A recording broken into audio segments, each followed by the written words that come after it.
እንኳን አደረሳችሁ እንኳን ለፋሲካ በዓል አደረሳችሁ ብለናል። እንኳን ለጌታችን ለመድኃኒታችን ለኢየሱስ ክርስቶስ ትንሣኤ በዓል በሰላም አደረሰን አደረሳችሁ። እንኳን አደረሳችሁ። ዛሬ በሳቅ በጨዋታ ከእህቴ ጋር ነው ወደ እናንተ ብቅ ያልኩላችሁ ማለት ነው የኔ ተወዳጅ ቤተሰቦች። እንኳን ለጌታችን ለመድኃኒታችን ለኢየሱስ ክርስቶስ የትንሣኤ በዓል በሰላምና በጤና አደረሳችሁ። መላ የኦርቶዶክስ እምነት ተከታይ የሆናችሁ ሁላችሁንም እንኳን አደረሳችሁ ልላችሁ እወዳለሁ። እንዲሁም ደግሞ በስደቱ ዓለም በቤት ሰራተኝነት የምትኖሩ የምትሰሩ ጓደኞቼ ፓርትነሮቼ እንኳን አደረሳችሁ። መልካም በዓል ልላችሁ እወዳለሁ። እኔም ልክ እንደናንተው በማዳም ቤት ነው የምኖረው፣ ግን በእረፍቴ ሰዓትን ተጠቅሜ ቢያንስ ቡና አፍልተን እንደዚህ ያው ብቻዬንም ስላልሆንኩ ከእህቴ ጋርም ስለሆንኩ እንደዚህ እናሳልፋለን ማንኛውም በዓል ሲሆን ማለት ነው። እንኳን አደረሳችሁ በድጋሚ ልላችሁ እወዳለሁ። ሲስቱ እንኳን አደረሳችሁ መልእክትሽን አስተላልፊ። እንኳን ለጌታችን ለመድኃኒታችን ለኢየሱስ ክርስቶስ ትንሣኤ በዓል በሰላም አደረሳችሁ አደረሰን።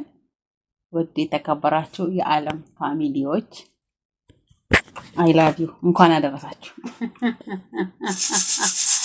እንግዳ ነች አይደለ?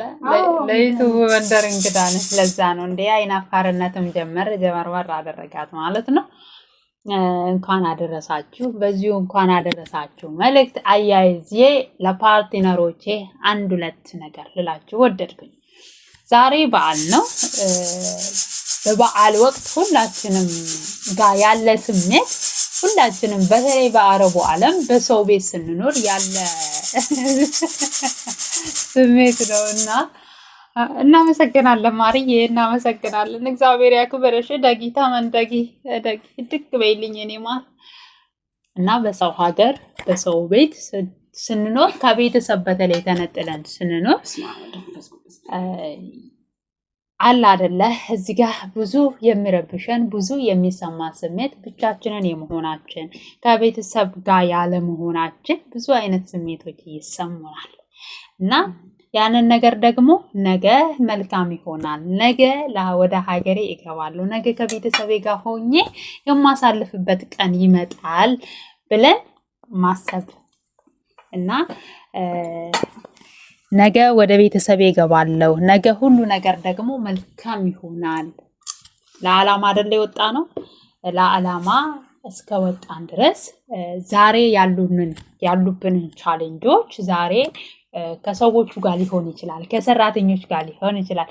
ደግሞ በበዓል ቀን በበዓል ቀን እኔ ብዙ ጊዜ ይገጥመኛል የበዓል ጊዜ ማለት ነው። እንደዚህ እኛ ፏ ብለን 2 ሰዓት ነው እረፍት ሰዓታችን እና እዚህ ቤት ውስጥ ስንሰራ 2 ሰዓት ተናግረን ነው ዛሬ በዓላችን ነው እንኳን አደረሳችሁ በሉኝ እላለሁኝ ማለት ነው። እኔ እንደዚህ እንዳለሁኝ ቤት ገብቼ እንኳን አደረሰሽ በይኝ በዓል እኮ ነው ዛሬ ማን ሊለኝ ነው አንቺ ካላልሽኝ እላታለሁ አሰሪዬን ማለት ነው።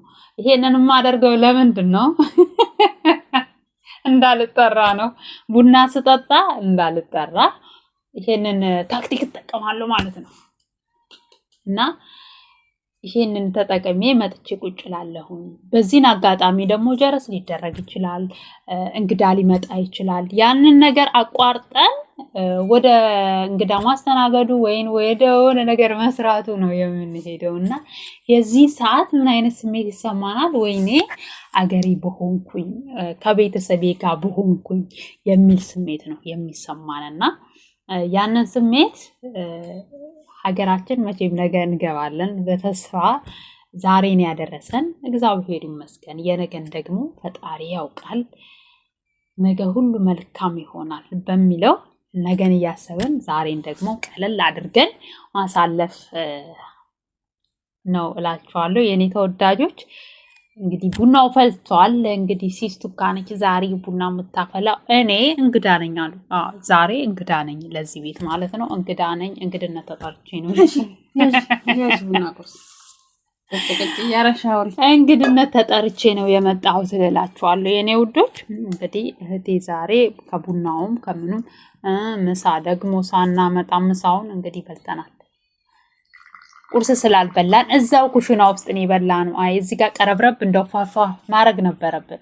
እንግዲህ ምንም ማድረግ አይቻልም። ከቡናው ካጋራናችሁ ይበቃል። ሲስቱ እስኪ የበዓል ገጠመኝ አንድ ሁለት በይ። በተለይ ደግሞ እዚህ አረብ ሀገር ከመጣሽ በኋላ ማለት ነው። እግዚአብሔር ይመስገን። የበዓል ገጠመኝ እዚህ አረብ ሀገር ከመጣሽ እዚህ ቤት እየሰራሽ ኢትዮጵያ ያለው ሁኔታና እዚህ ያለው ሁኔታ እየተጋጨብሽ እግዚአብሔር ይመስገን። እኔ ሌሎች ሰዎች እንደሚያወሩት አይነት አልደረሰብኝም፣ አላጋጠመኝም። እኔ ጥሩ ፋሚሊ ላይ ነው የመጣሁት ብዬ ነው የማስበው። እግዚአብሔር ጸባያቸውን አይቀይርብን። አሜን። እኛም እንሄድ ለመጪዎቹ ጸባያቸው እንዲህ እንደሆነ እንዲቀጥል ምኞቴ ነው እና ጥሩ ቤተሰብ ላይ ስላለው ደስ ብሎኛል። እግዚአብሔር ይመስገን። ነው ዛሬ ራሱ ማይተጣላን ከነጋ። አሜን። እግዚአብሔር ይመስገን። ከነጋ ሳይሆን ያው ቡና ልንጠጣ ቁጭ ካልነበት ሰዓት ጀምሮ እኮ ማለት በቃ አክብሩ በዓላችሁን ያሉት። ስለዚህ እንደዚህ አይነት ቤተሰብ ማን አለ? የለም። ስለዚህ እንደኛ አይነት ሊኖርም ላይኖርም ይችላል። ሁሉም አንዷ ትናንት ቅድም የሆነ እንትን ላይ ሳወራት ሊድ ላይ ወይ አንቺ አምሮብሻል ኢጃዛ ቤት ወጥተሽ ነው ማለት ነው። ኧረ አይደለም ማዳም ቤት ነው ያለሁት ብዬ ስላት ታድለሽ ስትለኝ በጣም ነው ያዘንኩት። ምን ነው አላት። እኔ ዩኒፎርሜንም አላወለኩ አታይም ማለት ለምን ስላት አይፈቅዱልኝም ብላ ስትል ለነገር እንዲህም አለ እንዴ እያልኩ እኔ ደግሞ ታውቂያለሽ ምንም ቻሌንጅ አላጋጠመኝም። የሞቀበት ቤት ነው የገባሁት።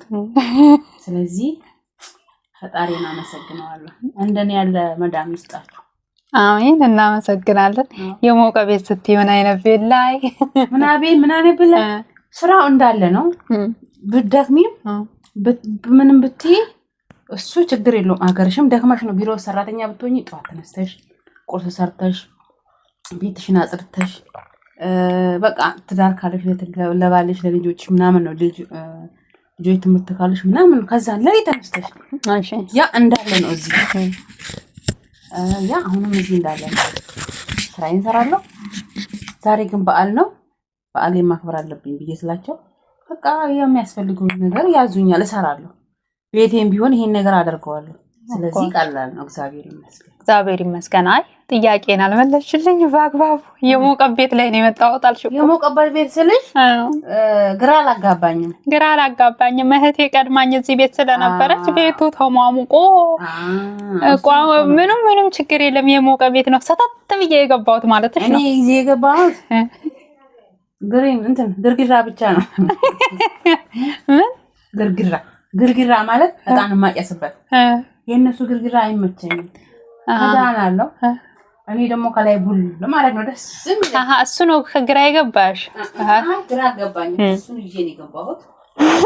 ተሸራፈችልኝ። አሁን እሱን ሰርፕራይዝ አድርጉኝ። አንቺ ቡናውን ደፋሽብኝ።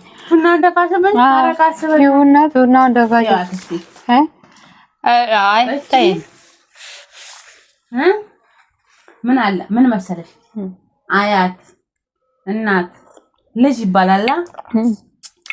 ያንቺ እናት አመጣች፣ አንቺ የኔ እናት ነሽ። ስለዚህ በቃ ይሄ ማለት ምንድነው? የሞቀ ጎጆ ውስጥ ገባሽ ማለት ነው። በትክክል እንዴ ያለ ወሬ ይቀጥላል። እሺ በዚሁ አጋጣሚ ማለት ነው በተለይ በሰው ቤት ስንኖር በሰው ቤት ስንሰራ ግዴታችንን መብትና ግዴታችንን ለይተን ካወቅን ሰዎቹ መልካም እንዲሆኑልንም መጥፎ እንዲሆኑብንም የምናደርጋቸው እኛ ነን። አሁን ለምሳሌ ይሄንን በዓል ነው ብዬ ከበዓል ጋር አያይዤ መጣሁኝ እንጂ ሌላም ጊዜ ቢሆን ከሰዎቻችን ጋር ተግባብተን በፍቅር ተከባብረን መብትና ግዴታችንን አውቀን የምንኖር ከሆነ የምንም እረፍት ሰዓታችን የማይሰጥበት የለም። ነገር ግን ሁሉም ቤት አንድ ነው ማለት አይደለም። አንዳንድ ቦታ ላይ የእረፍት ሰዓትንም እንኳን የእረፍት ሰዓት አይደለም ምግብ መብለያ ሰዓትንም የማይሰጡ አሉ። እንዲሁም ደግሞ በተለይ ደግሞ ማዳም ቤት ያላችሁ እህቶቼ ማዳም ቤት ያላችሁ እህቶቼ አንድ ልላችሁ ወደው ለምሳሌ ሰው በኢጃዛ ቤት ወጥቶ እዚሁም እንዳለ እኛ አሁን በማዳም ቤት ነው የምንሰራው። እንደዚህ ደግሞ ፋ ብለን እንኳን አደረሳችሁ ብለን ወደ እናንተ ስንመጣ በዩኒፎርም ያላችሁ ደግሞ ዩኒፎርም እንኳን ለመቀየር አይመቸንም፣ ምንም በዓል ምንም ትዝም አይለንም የምትሉ ሳታስታውሱት በዓል መሆኑን ረስታችሁ ሳይሆን ከሰዎቹ ጋር ያለው ነገር በጣም የሚሰማችሁ አላችሁ። እሱ አይሰማችሁ ምንም ነው አይሰማችሁ። ለምን ነገ መልካም ይሆናል። እዚህ ለስራ ነው የመጣ ነው። ነገ መልካም ይሆናል። ነገ ሌላ ቀን ነው። አገራችን ስንገባ በተለመደው ከቤተሰቦቻችን ጋር ሞቅ ድመቅ ሸርቅ ባለ ሁኔታ እናሳልፋለን። እዚህ ሳለን ደግሞ ባለንበት ሁኔታ አመስግነን የምንሰራበት ቤት መልካም ስለሆነ ለራሱ አመስግነን መስራት አለብን እላችኋለሁ የኔ ውዶች። እና ቡናችንን እየጠጣን ነው እንግዲህ ዛሬ ያው እንግዳ አይደለው እንደ እንግድነቴ መጠን እንግዳ ስላችሁ ዛሬ መጣው አይደለም እንግዳ ነኝ በቃ ዛሬ